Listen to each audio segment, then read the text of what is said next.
الشیطان الرجیم بسم اللہ الرحمن الرحیم الحمد للہ رب العالمین وصلی اللہ علی محمد وآلہ الطاہرین اللہم صلی علی محمد. ہاں، بات چل رہی تھی عبداللہ ابن سبا کے بارے میں. موجودہ دور اور زمانے کے جو محققین ہیں انہوں نے کیا نظریہ پیش کیا ہے، انہوں نے کیا لکھا ہے اس کے بارے میں. کل دکتر طاہا حسین مصری کی بات آپ نے پڑھی اور سنی. آج جو ہے بغداد کے ایک یونیورسٹی کے استاد ہیں دکتر علی الوردی، ٹھیک، یہ کہتے ہیں، یہ لکھتے ہیں کہ ایک دن میں نے ایک کسی چرچ کے بڑے پاپ کشش کہتے ہیں اس کو، ہاں اس کو فارسی میں کیا کہتے ہیں، کشش جو پادری ہوتے ہیں، ہاں جو پادری ہوتے ہیں، جو گرجا گھروں کے جو روحانی ہوتے ہیں، جو ان کے عالم ہوتے ہیں، ٹھیک ہے، ان کو کہنے کہ میں نے ایک گرجا گھر کے ایک پادری کو اسلام کا مذاق اڑاتے ہوئے سنا. دیکھا کہ یہ تو اسلام کا مسخرہ بنا رہا ہے، ہنسی اڑا رہا ہے، اور کیا کہہ رہا ہے، کہہ رہے کہ بھئی یہ دین دیکھو، مسلمان دین اسلام کی طرف اشارہ کر کے کہا کہ یہ دین دیکھو، یسیوں کی طرف، کہ اس کے جو ہے پیروزی کے، اس کی کامیابی اور سربلندی کے دن، جب ان کا دین بلندیوں کی طرف جا رہا تھا، کامیابی کی طرف جا رہا تھا، تو بڑی آسانی سے ایک اجنبی انسان ان کے درمیان آ جاتا ہے. ایسا شخص کہ جس کی تاریخ کے بارے میں لوگوں کو پتہ بھی نہیں ہے، اور جس وقت نبی کریم کے اصحاب و انصار اسلامی سرزمینوں پر مسلط تھے، حکومت کر رہے تھے، اور پیغمبر اسلام کی تعلیمات کو جب عام کیا جا رہا تھا، لوگوں میں منتشر کیا جا رہا تھا، ایک یہودی جو پڑھا لکھا بھی نہیں ہے، ایک جاہل قسم کا، ٹھیک ہے، مسلمانوں کے درمیان وارد ہوتا ہے، داخل ہو جاتا ہے، اور بغیر اس کے کہ کوئی مسلمان اسے روکے، اپنے درمیان سے اسے نکالے، کیا کرتا ہے، ان کے عقائد کا مسخرہ بناتا ہے، ان کے نظریات، ان کے عقائد کے خلاف نئے نظریات اور نئے عقائد پیش کرتا ہے. کوئی اسے روکتا بھی نہیں، کوئی اسے ٹوکتا بھی نہیں، کوئی مانے بھی نہیں ہوتا. عجیب دین ہے، عجیب مذہب کے لوگ ہیں بھائی. یہ تو ہنسی اڑانے والی بات ہی. اگر کوئی یہ داستان سنا ہے عبداللہ ابن سبا کی، تو کل بھی آپ نے دیکھا دکتر طاہا حسین کی باتیں بھی تقریباً ایسی ہی تھی. اور یہ تو ایک باقاعدہ طور پہ پادری ہے، مسلمانوں کی ہنسی اڑاتے ہوئے، دین اسلام کا مسخرہ کرتے ہوئے یہ حقیقتیں سامنے رکھ دی. یار یہ کون سا دین ہے، کیسے ہیں اس دین کے ماننے والے ہیں؟ جس وقت دین اسلام عروج پہ تھا، ترقیوں کی طرف گامزن تھا، جب اسلامی سرزمینوں پر مسلمانوں کا قبضہ تھا، ان کی حکومت تھی، جب تعلیمات پیغمبر کی نشر و اشاعت کی جا رہی تھی، تو ایک اجنبی ان پڑھ آدمی ان کے بیچ آ جاتا ہے اور نئے عقائد، نئے نظریات کی ترویج کرتا ہے، اور مسلمانوں میں سے کسی کی جرأت، کسی کی ہمت بھی نہیں ہوتی جو اسے روکے، جو اسے ٹوکے، جو اپنے درمیان سے اسے نکالے. بلکہ لوگ اس کے عقائد کو، اس کے نظریات کو قبول کرتے ہیں،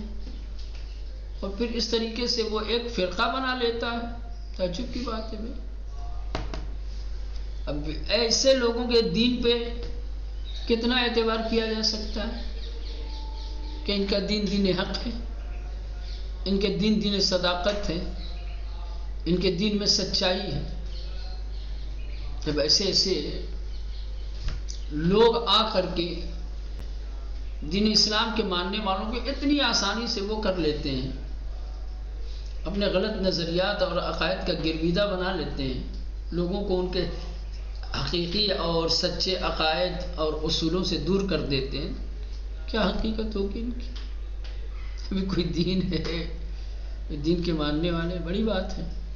دکتر علی الوردی استاد دانشگاہ بغداد چنین می نویسد. کہہ رہے بغداد کی یونیورسٹی کے استاد ڈاکٹر علی الوردی لکھتے ہیں کہ یک روز از یکی از کشیشها شنیدم کہ ایک دن میں نے ایک پادری سے سنا کہ اسلام را مسخرے می کرد. یہ جو اسلام کی ہنسی اڑا رہا تھا، مسخرہ کر رہا تھا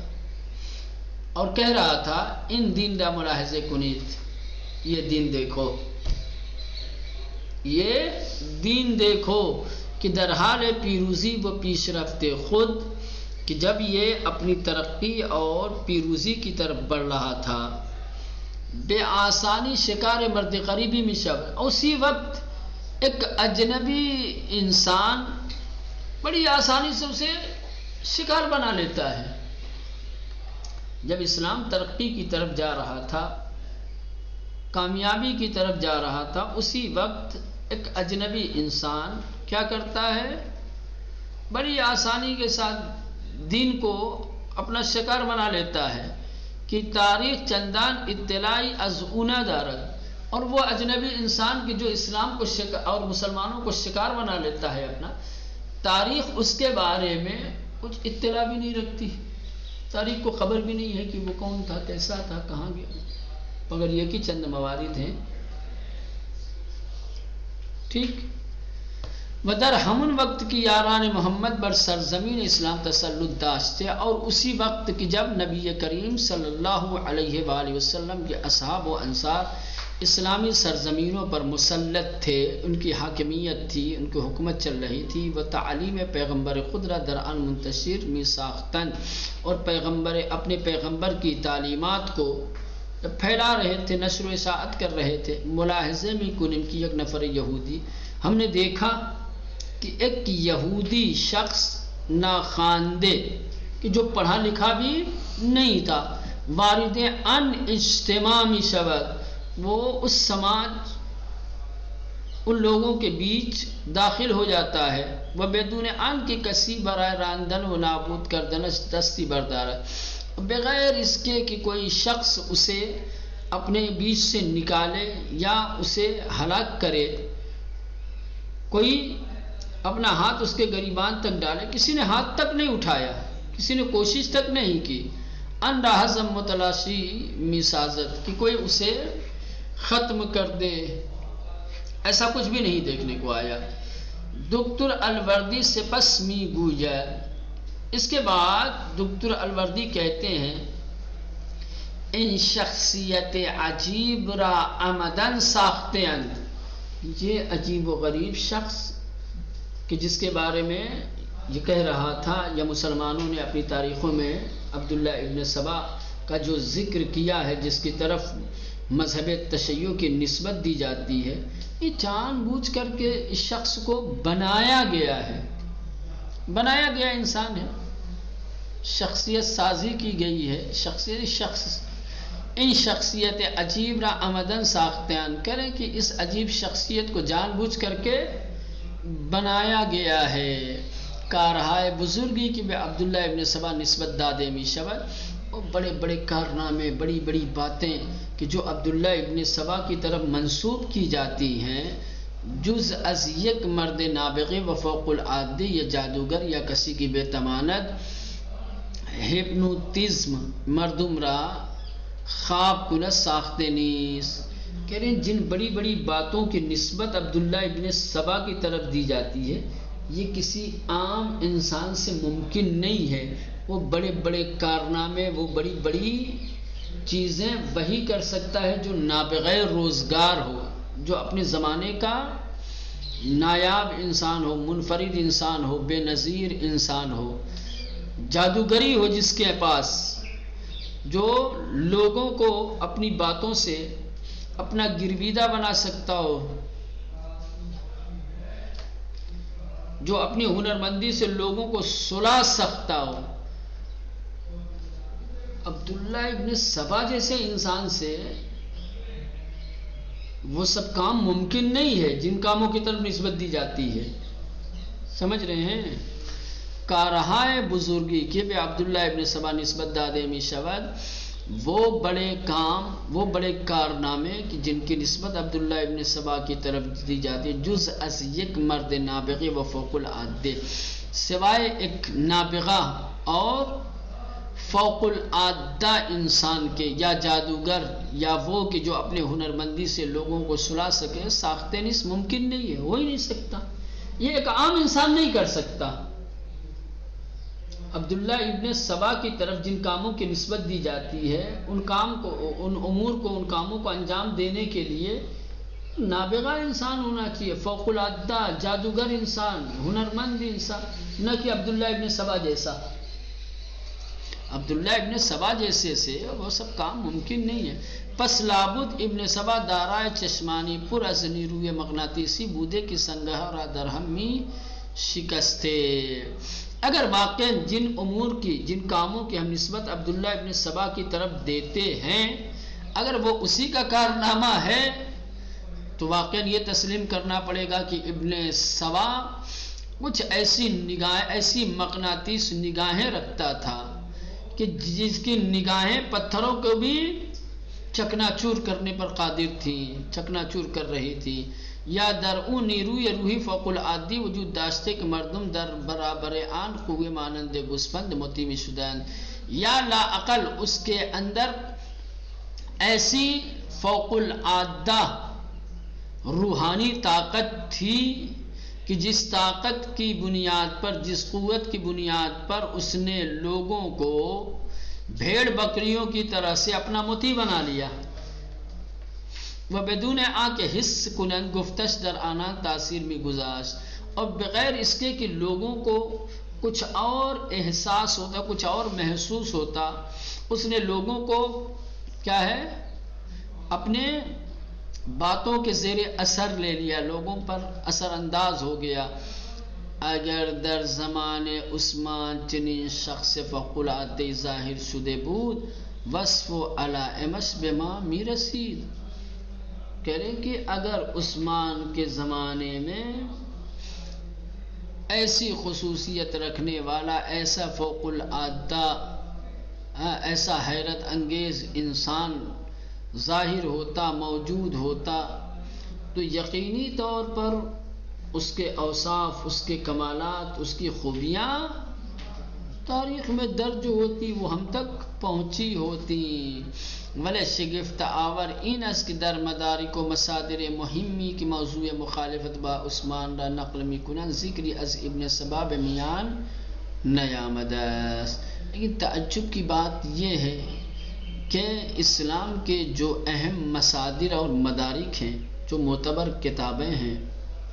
جن کو ماخذ کہا جاتا ہے، جن کو مدارک و مصادر اولیہ اور معتبر کہا جاتا ہے، عثمان کے ساتھ مخالفت کے موضوع کے سلسلے میں ان کتابوں میں جو چیزیں نقل کی گئی ہیں، وہاں ابن سبا کا نام آیا ہی نہیں ہے. ابن سبا کا نام طبری اور اس کے بعد کے مورخین نے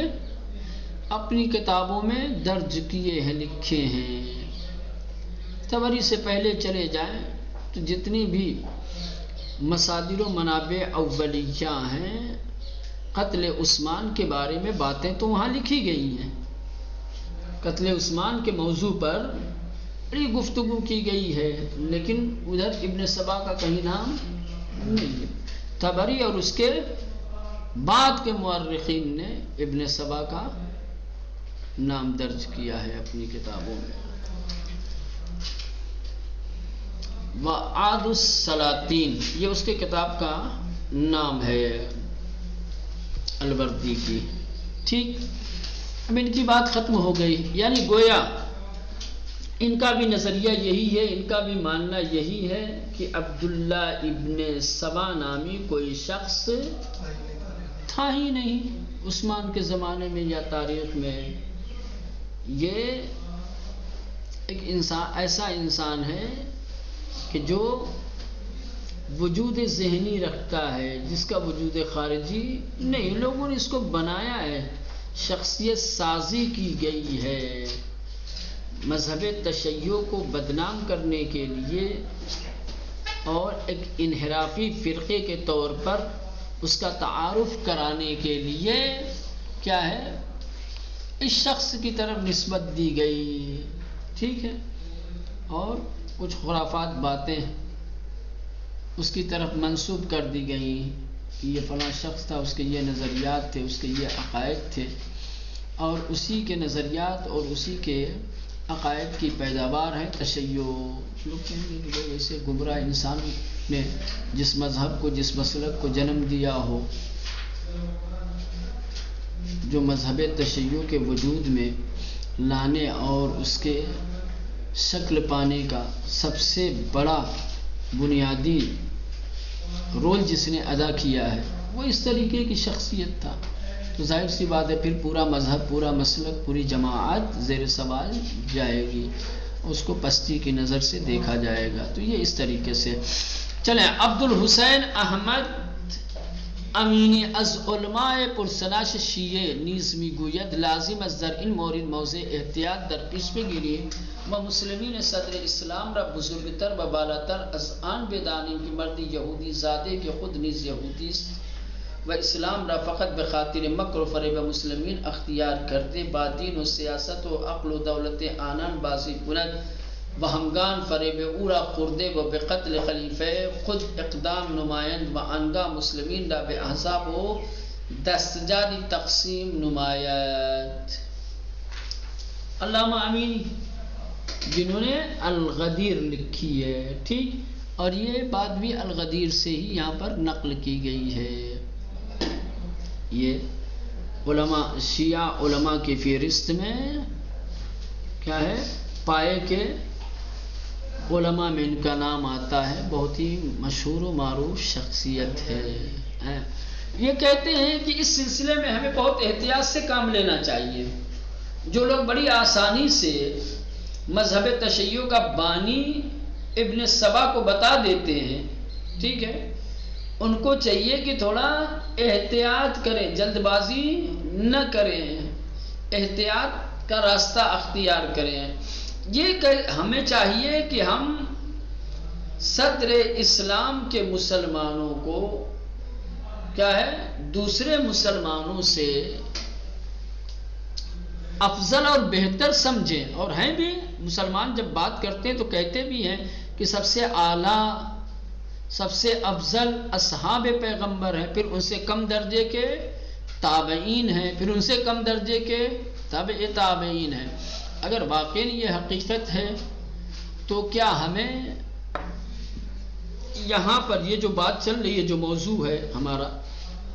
اس موضوع میں ہمیں احتیاط سے کام لینے کی ضرورت نہیں ہے کہ ہم صدر اسلام کے مسلمانوں کو اس سے بہت بہتر اور افضل سمجھیں کہ وہ ایک یہودی اور یہودی زادے کے فریب کا شکار ہو جائیں؟ یعنی اتنے کمزور تھے مسلمان صدر اسلام کے، صدر اسلام کے مسلمان اتنے کمزور تھے، انہیں سمجھ میں نہیں آئی کہ ایک یہودی اور یہودی زادے کے فریب میں آ گئے، لوگ اس کے عقیدے اور اس کے نظریات کو ماننے لگے۔ یہ کہہ رہے ہیں کہ مسلمین صدر اسلام را بزرگتر و بالاتر از آن بدانیم، کہہ رہے ہیں کہ صدر اسلام کے، صدر اسلام یعنی ابتداء اسلام کے مسلمانوں کو ہم اس بات سے آگے سمجھیں کہ مرد یہودی زادے کی خود نیز یہودی، اس کی ایک یہودی کا بیٹا کہ جو خود یہودی ہے، و اسلام را فقط بخاطر مکر و فریب مسلمین اختیار کر دے، کہ جس نے اسلام کو صرف مسلمانوں کو فریب دینے کے لیے اختیار کیا ہو، ایسا شخص بادین و سیاست و عقل و دولت آنان بازی کند، وہ مسلمانوں کے دین سے، ان کی سیاست سے، ان کی عقل سے، ان کی حکومت کے ساتھ کھلواڑ کرے، وہ ہمگان فریب اورا خوردے، اور سارے کے سارے لوگ کیا ہے اس کی سازش کا شکار بھی ہو جائیں، سب اس کے فریب میں آ جائیں، یہاں تک کہ یہ شخص اپنے خلیفہ کے قتل کے لیے اقدام بھی کرے، پہل بھی کرے، اور پھر مسلمانوں کو مختلف جماعتوں میں، مختلف گروہوں میں بانٹ دے، لوگ کچھ کریں بھی نہیں اس کا۔ یعنی جہاں ایک طرف ہم عبداللہ ابن سبا سے کی طرف یہ تمام باتیں منسوب کرتے ہیں، تو وہیں صدر اسلام کے مسلمانوں کی کمزوری ہمارے سامنے آتی ہے۔ اگر ہم یہ تمام باتیں مانیں گے تو پھر صدر اسلام کے مسلمانوں کو ایسا سمجھنا پڑے گا کہ بھئی یہ تو بڑے بھولے تھے، بڑے مثلاً کی ناقص العقل تھے، دین ان کا بڑا کمزور تھا، کہ ایک یہودی نے بڑی آسانی سے آ کر کے ان کے بیچ کیا کیا،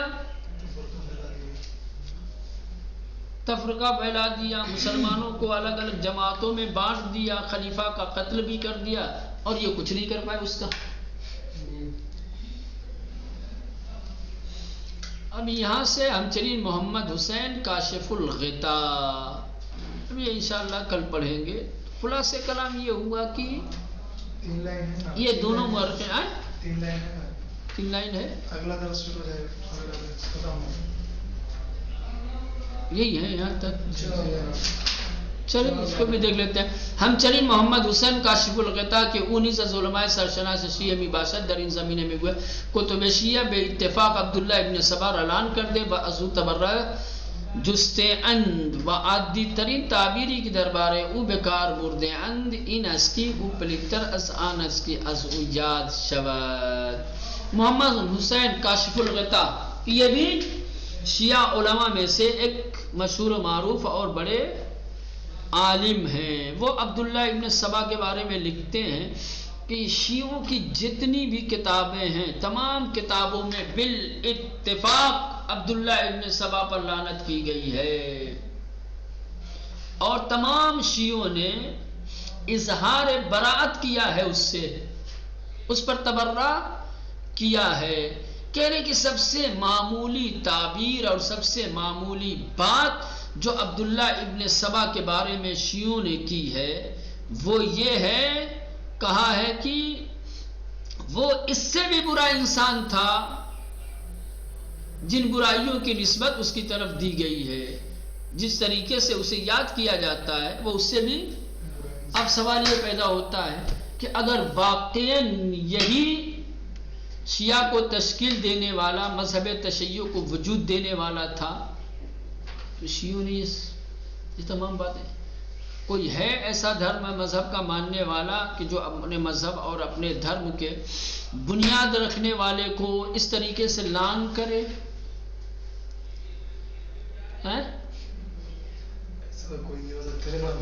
تجلیل کی جاتی ہے، تکریم کی جاتی ہے، اس کا دفاع کیا جاتا ہے، اس کی حمایت کی جاتی ہے۔ اگر یہ ہمارا بندہ ہوتا، اگر شیعہ اس کی پیداوار ہوتی تو لوگ اس کی تکریم کرتے، اس کی حمایت کرتے، اس کا دفاع کرتے، نہ کہ اس کے اوپر لعن کرتے۔ خلاصہ کلام یہ ہو گیا کہ یہ شخص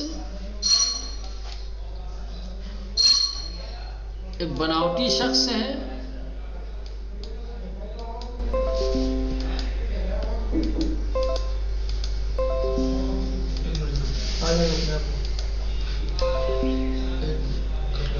اس کو کٹ کر دیجیے، کٹ کر دیجیے اوپر سے۔